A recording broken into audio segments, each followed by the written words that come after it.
The dust of Jabim swirled around them, an arena of forgotten loyalties and shattered dreams. After a desperate, grueling duel, Obi-Wan Kenobi, driven by a surge of anguish and determination, found a way to momentarily overpower the relentless Sith Lord. With a powerful, desperate strike, he not only disarmed Vader, but landed a blow that tore through the very symbol of his enemy's power, his life support system, shattering a section of the iconic black helmet. In that raw, exposed moment, the monstrous facade began to crumble.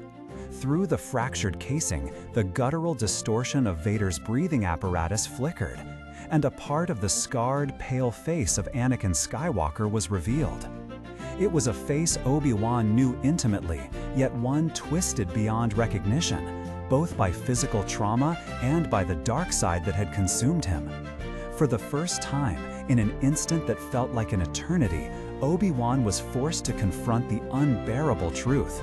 The man he had loved as a brother, the brilliant, impetuous Padawan he had trained, and this monstrous Sith Lord standing before him were irrevocably one and the same. The air was thick with the weight of decades of pain, regret, and a brotherhood tragically lost. Obi-Wan's eyes, filled with tears that mirrored the rain now beginning to fall, bore witness to the horrific manifestation of his greatest failure. He saw not just the physical scars, but the soul-deep wounds that had festered into something truly evil. His voice, thick with sorrow, barely a whisper, yet carrying the full weight of his heart, offered a final, desperate plea for understanding, a tearful apology for a lifetime of perceived wrongs, for the path they had both walked. "I'm sorry, Anakin," he choked out, his voice cracking, "for all of it." This wasn't merely an apology for a duel, or for the wounds inflicted in that moment.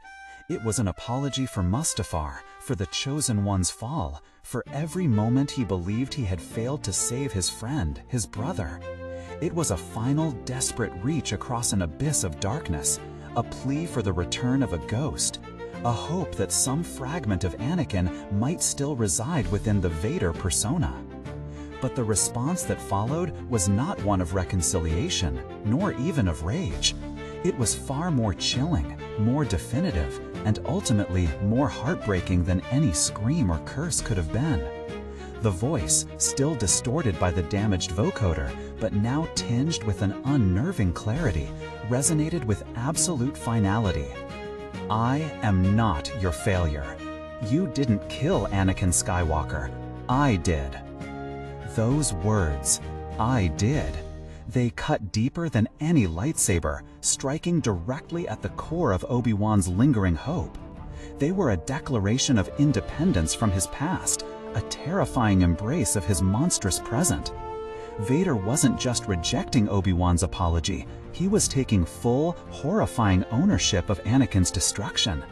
He wasn't blaming Obi-Wan for Anakin's demise, he was asserting that the act was his own, a conscious choice, a deliberate murder of his former self.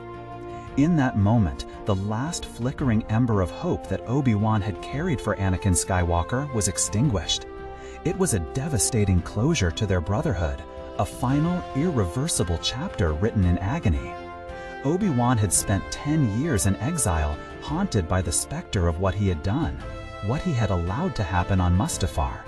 He believed he had left Anakin for dead, that he had ended his friend's life. But here, Vader himself clarified the horror. Anakin wasn't killed by Obi-Wan's hand, he was murdered by the choices of Darth Vader. This exchange solidifies the tragedy of Anakin's fall, not as an accident, but as a deliberate transformation, a complete and terrifying rebirth into evil. For Obi-Wan, it was the ultimate agonizing acceptance. He couldn't save Anakin because Anakin himself had willingly chosen this path, had orchestrated his own demise to make way for the Sith Lord. There was no one left to save, only a void where his brother once stood. The scene marks Obi-Wan's full understanding and ultimate release. He no longer carries the burden of saving Anakin because Anakin has ceased to exist. He is free to protect Luke, to fulfill his new purpose, but at an immeasurable cost. The final, definitive loss of his brother. "I did." A simple, chilling declaration that forever sealed the fate of Anakin Skywalker and solidified the tragedy that defines the galaxy. It's a moment that resonates with profound sadness, a testament to the irreversible nature of dark choices and the immense power of self-destruction. What did this powerful, heartbreaking exchange mean to you as you watched it unfold? Did it provide the closure you expected, or did it deepen the tragedy of their story? Share your thoughts in the comments below, and let us know what other moments from the galaxy far, far away have resonated with you. Your insights always add so much to our conversations.